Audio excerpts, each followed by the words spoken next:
Hello students, welcome back to the virtual class. Guys, we are dealing with economics chapter number 2, and in this chapter up to now we have understood many concepts of the economics. Today we are going to understand the last concept of the economics, right? So it will consist two sessions. So today and tomorrow the chapter will be over, right? So guys, today we are going to start the new concept of the trade cycle. કે trade cycle શું છે, બરાબર? તો એની વિશે હવે આપણે detail સમજવાના છીએ. ગાઈસ, આપણે જે બિઝનેસ કરીએ છીએ, જેટલી ઇકોનોમિક એક્ટિવિટીઝ કરીએ છીએ ને, એ એક્ટિવિટીઝમાં when the time passes, along with the change of the time, there are certain cyclical change in the economy too. બરાબર, આપણે ઇકોનોમિક એક્ટિવિટી છે એમાં ચેન્જીસ આવતા જ રહે છે. So it says economic activities go through dynamic changes, right? થોડા dynamic changes થાય છે કે જે અફેક્ટ કરે છે, બરાબર. સે ફોર એક્ઝામ્પલ કોઈ પણ એક ઇન્સિડન્ટ બને છે, ઇન્સિડન્ટને કારણે આપણી ઇકોનોમિક એક્ટિવિટીમાં ફરક પડી જાય છે. રિસન્ટલી તમને કહું તો we all are suffering with the fear of corona, right? આપણો દેશ અત્યારે લોકડાઉનમાં છે, બરાબર. Most of the business houses are stopped, most of the business units are stopped, economic activities are quite at the low level, right? In such situation it is a big change for the economy of our nation, બરાબર. તો આવા જે change આવે છે ને, એ ચેન્જને આપણે 4 ટાઈપ્સમાં divide કરી શકાય, right? So at first let us understand what are the different changes in the economic activities. What are the different changes in the economic activities, right? So guys, total 4 types of changes change. The first one is irregular change, then the seasonal change, then the long run regular change, and the fourth one is the cyclical change, right? This is the point where we have to reach, but we have to start from here because we need to identify the changes at first. સૌની પહેલા આપણે આપણી પાસે જે changes આવે છે ને, ચેન્જીસને identify કરવાના છે કે કયા ચેન્જને શું કહેવાય, એની ઇમ્પેક્ટ શું હશે, જેને કારણે આપણે સમજી શકીએ કે સાયક્લિકલ ચેન્જ શું કહેવાય. Because the name itself says the trade cycle, right? Trade cycle, that means there are some cyclical changes, right? તો આપણે cyclical changes છે, direct cyclical change સમજીએ તો બાકીના ચેન્જ છે એને આપણે આઈડેન્ટિફાઈ નહીં કરી શકીએ. So let us identify all the changes that might occur in the economic activity, and then we are going to understand the meaning of the trade cycle, right? So guys, the first kind of change is the irregular change, right? એવા changes કે જે ઇરેગ્યુલરલી આવે છે, એવા changes કે જે accidentally આવે છે, right? We have no any expectation towards it, right? In 2019 nobody ever expected that corona disease જેવી કોઈ પણ એક પ્રોબ્લેમ આખા વર્લ્ડમાં આવશે, right? We had no any expectations. તમે લોકો જ્યારે 10th સ્ટાન્ડર્ડની એક્ઝામની પ્રિપેરેશન્સ કરતા હતા, રાઈટ? લાસ્ટ યર ત્યારે તમે દિવાળી સેલિબ્રેટ કરતા હતા, નવરાત્રી સેલિબ્રેટ કરતા હતા, એટ ધેટ ટાઈમ તમે કોઈ ગરબા લેતા હતા, વિચારો તો ઓ માય ગોડ 2020માં તો આપણે કોરોના આવવાનું છે, રાઈટ? ત્યારે શું કરશું, right? There was no expectation of it. તો આવા જે એક્સિડેન્ટલ ચેન્જ આવે છે ને, એને આપણે ઇરેગ્યુલર ચેન્જ કહીશું, કે જેની માટે કોઈ ફોરકાસ્ટિંગ નથી હોતું, કે જેની માટે કોઈ પ્રી પ્લાન નથી હોતા. They suddenly come, right? And we have to react it, right? એને આપણે accidental changes તરીકે ઓળખવાના છીએ. irregular changes પણ એને કહેવાય. So these are the accidental changes, right? થોડા એક્ઝામ્પલ્સ અહીં આપેલા છે. say for example the flood, the storm, the earthquake, right? As I said about the pandemic of corona, right? એ સિવાય પણ બીજું બધું છે, famine છે. આ બધી વસ્તુ એવું છે કે કઈને નથી આવતી, બરાબર છે? All of a sudden these accidents happen and then we have to cope up with them. So these are the accidental changes or the irregular changes, right? And these changes are affecting for short run or long run. Economics ની અંદર short run એટલે કે up to 5 years, right? આમ તો short run એટલે 0 to 1 year, right? Then medium run, that is 1 to 5, and long run is more than 5 years. તો આવા જે accidental changes છે એની ઇફેક્ટ બહુ લાંબા સમય સુધી થતી હોય છે. સે ફોર એક્ઝામ્પલ સુરતની અંદર જ્યારે ફ્લડ આવ્યું હતું, right? It had been 2 to 3 times. તો during each flood Surat was able to be steady within 1 or 2 year.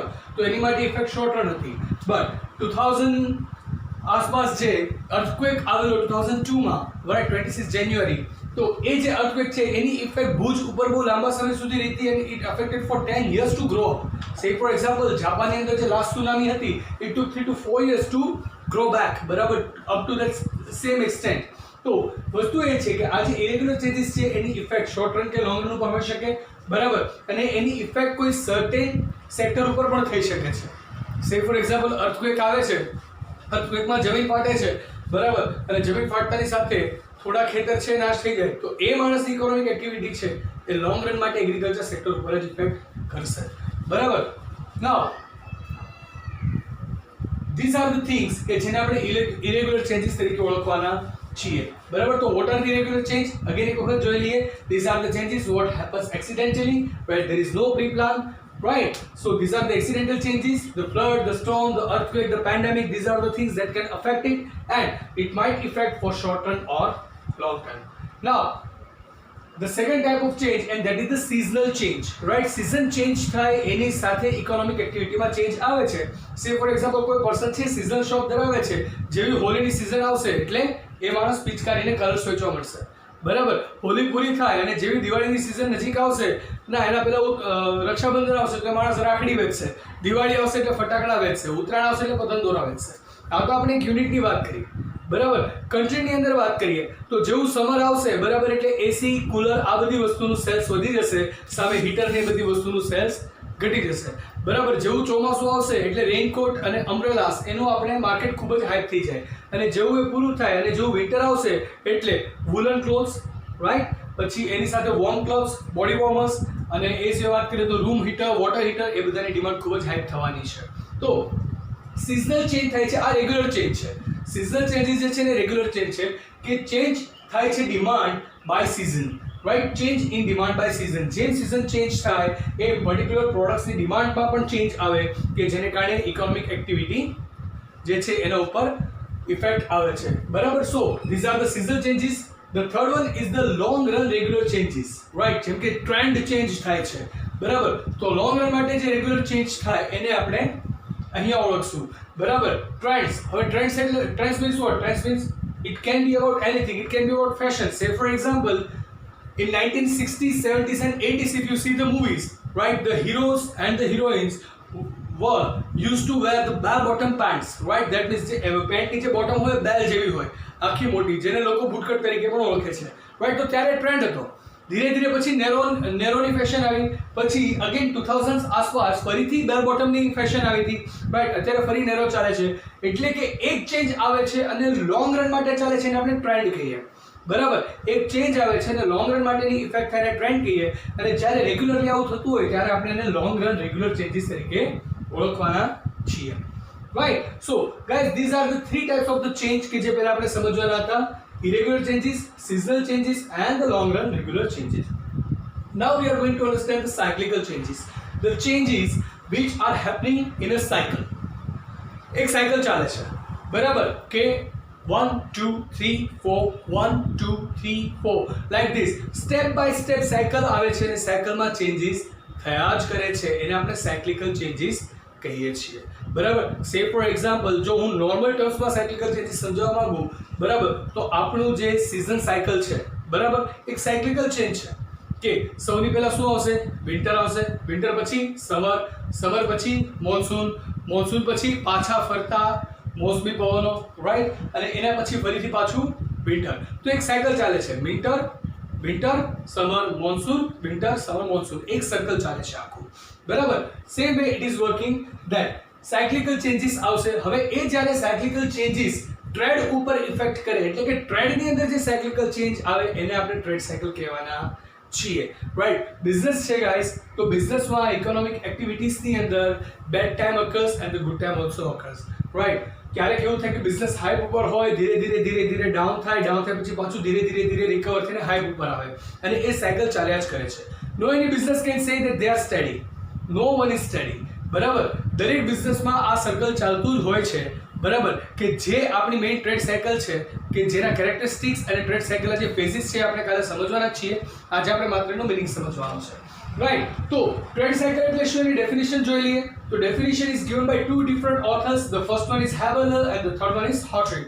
Now the first definition of the trade cycle by the Haberler, it is the trade cycle is an interval that embraces alternating periods of prosperity, that means good time, and depression, that means bad time, right? It is an interval, right? એક જે બિઝનેસનો જે time ચાલે છે, economic એક્ટિવિટીઝમાં જે time ચાલે છે એનો એક ઇન્ટરવલ છે, રાઈટ? એક જે કન્ટિન્યુઅસ, ફોર એક્ઝામ્પલ બહુ લાંબા સમય સુધી આપણે બહુ સારો બિઝનેસ કર્યો છે, પછી એક ઇન્ટરવલ આવશે, and that interval will embrace the depression, એટલે કે ધીરે ધીરે હવે એ ગુડ ટાઈમ છે એ ધીરે ધીરે માર્કેટમાં કોમ્પિટિશન આવે છે તો એ નીચેની તરફ જશે અને that will become the bad time for the business, right. એટલે કે બિઝનેસનું સેલ્સ ઓછું થાય છે, પ્રોફિટ ઓછો થાય છે.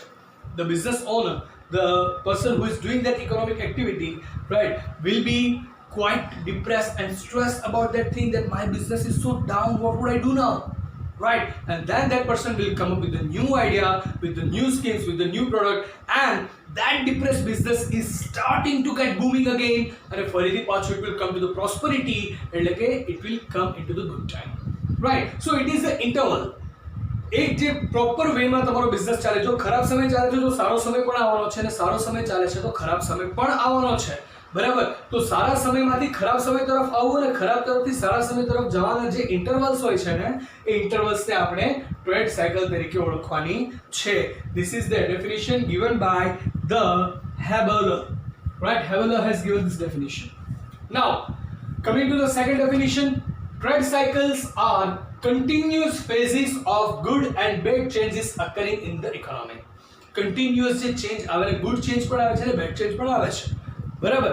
એની માટે I would like to give U an example, right. આ એક્ઝામ્પલ હું યુઝ્યુઅલી વારંવાર આપું છું. It is one of the most favourite example. એના ઉપર આખું એક કેસ સ્ટડી કરેલું છે, right. And that is the example of Maggi noodles. Maggi noodles છે, બરાબર. એ કેસ ઓલમોસ્ટ ઇન્ડિયામાં દરેક લોકો જાણે છે, right. That once the Maggi noodles was on બૂમ. It was on boom. Everybody was quite using the Maggi noodles. આજની તારીખે બધાના ઘરના ડબ્બા ખોલો તો ક્યાંક તો મેગીનું એક પડીકું નીકળે, રાઈટ. એન્ડ સ્પેશિયલી જ્યારે આપણે વાત કરીએ યંગસ્ટર્સની, ટીનેજર્સની અને સ્ટુડન્ટ્સની, right, once they are reading at night or they are spending some good time with the friends and all, right, the night time party begins with the Maggi only. It is that successful brand, right. છેલ્લે કાંઈ નથી મળતું તો દુખિયાનો સહારો Maggi noodles તમારા માટે હોય છે. તો મેગી નૂડલ્સ છે, ધેટ વોઝ ઓન બૂમ. માર્કેટમાં બીજી ઘણી કોમ્પિટિશન હતી. ટોપ રેમન હતી, રાઈટ. એ સિવાય પછી આપણે વાત કરીએ તો સનફિસ્ટ હતી, જોયમી હતી, બરાબર. એ સિવાય પતંજલિની પણ નૂડલ્સ આવી ગઈ. So it had the market, right. It had the competition, but in that Maggi was leading. All of a sudden Maggi નૂડલ્સનો એક ન્યૂઝ આવી ગયા કે it consist the lead. And that is very bad for the human. If they digest it, it might get sores, it might get ulcers right into the intestine, and that's how a person can get lead to the death. So there was a ban on the Maggi. જ્યાં સુધી Maggi safe ના થાય, જ્યાં સુધી મેગીનું proper examination થઈને report ના આવે, ત્યાં સુધી મેગી ઉપર બેન આવી ગયું. So that was a bad time for that company. Maggi નૂડલ્સનું સેલ્સ બંધ થઈ ગયું હતું, right. It was completely stop. That was a bad time. Randomly sample લેવામાં આવ્યા, સેમ્પલ ચેક થયા. All of a sudden the market news flashed that Maggi is safe, and Maggi has given the advertisement on the TV that we are safer, that we are safe. અને એ આવ્યું, બરાબર. એ સમય દરમિયાનમાં જ્યાં આ 2 થી 3 મહિના માટે મેગી નૂડલ્સ બંધ હતી, during that time many of the companies tried to capture the market, right, and some of the companies became successful too, to hide their own sales, right. પોતાના સેલ્સને વધારવા માટે ઘણી બધી કંપની એવી હતી કે જે સક્સેસફુલ પણ ગઈ હતી. બટ જ્યારે મેગી સેફ છે ડિક્લેર થયું, again it started capturing the market, right, and the bad time was turning to be the good time, and again it is on the top of the market. આજની તારીખે Maggi noodles સૌની કરતા highest selling કરે છે ઇન્ડિયાની અંદર, right. અને જે આપણે દરેક લોકો ખૂબ જ ખાઈએ છીએ, right. So this is the best example I could give, that in the business the bad changes occurs, the good changes occurs, right, and the periodic cycle of them, the continuous phases of good and bad changes occurring in the economy are known as the trade cycle. આ મેં તમને example આપ્યું માત્ર એક કંપનીનું. Now I am going to talk about the whole economy, right. આ જ વસ્તુને આપણે ઇકોનોમીની સાથે રિલેટ કરી દઈએ કે જ્યારે કોઈ એક ઇકોનોમી કોઈ કન્ટ્રીની છે એ પેલા ખૂબ જ બૂમમાં હોય તો ક્યારેક એવું થાય કે રિસેશનમાં પણ આવે. સે ફોર એક્ઝામ્પલ કોવિડ-19ને કારણે વર્લ્ડની ઇકોનોમી જે છે એ ડાઉનવર્ડ્સ થાય છે, બરાબર. તો ડિફાઇનેટલી બહુ જ જલ્દી, right, let's have the hope, right, and let's trust the God, let's trust that power કે બહુ જ જલ્દી આપણે આમાંથી બહાર આવવાના છીએ. તો જ્યારે અત્યારે વર્લ્ડની ઇકોનોમી અપરથી લોઅર થઈ ગઈ છે, ડિફાઇનેટલી આ ચેન્જ ફરી આવશે અને એ લોઅરથી અપર જશે. તો એ જે સાયકલમાં જે આખું ચેન્જ થાય છે ને, કન્ટિન્યુઅસ પ્રોસેસ જે ચાલે છે ને, એને આપણે ટ્રેડ સાયકલ તરીકે ઓળખવાની છે. This is the definition. Trade cycle are continuous phases of good and bad changes occurring in the economy, and this is the definition which is given by Hartree. Right. So guys, that was the session today. I was just willing to make you understood about the concept of trade cycle. In tomorrow's session, we are going to understand the characteristics and the phases of trade cycle, and that will be all. That will be end of the chapter number 2. Right. So I hope you guys are quite clear up to now. And if not, if any query, you can contact me personally, as you have my number flashing on the screen, or else you can post the public comment over here. Right. So I'll see you in the tomorrow session with the last topic of this chapter. Till then, I'm asking for your leave. Goodbye. Take care. Have a nice time. Stay home. Stay safe. Keep making notes. Thank you.